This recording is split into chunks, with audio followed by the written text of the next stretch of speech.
Hey everyone, welcome back to another cool cube video. In this video, we're going to be answering the question, what is a CubeSat? So in simple terms, a CubeSat is a cube satellite, which, as the name implies, is made up of cube structures that we call 1 unit, or 1U. And these are 10 by 10 by 10 centimeters large.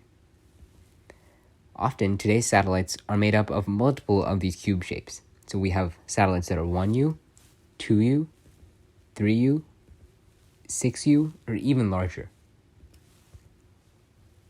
The basic components of a CubeSat are similar to all satellites in general, and it starts with the radio, which is used to communicate to the ground station. Next, we have a flight computer, which controls the radio and other equipment on board. We also have sensors, which basically gather environmental data, whether it be GPS coordinates or magnetic field data. We also have a battery, which actually powers the aforementioned. And some CubeSats even have attitude control, which lets them rotate in space, whether it's for antenna pointing or pointing their solar panels toward the sun.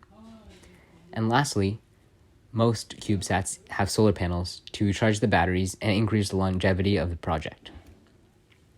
So in summary, CubeSats are a space-effective, cost-effective mode of space exploration. Thank you for watching. Be sure to like, subscribe, and stay tuned for the rest of this series on CubeSats.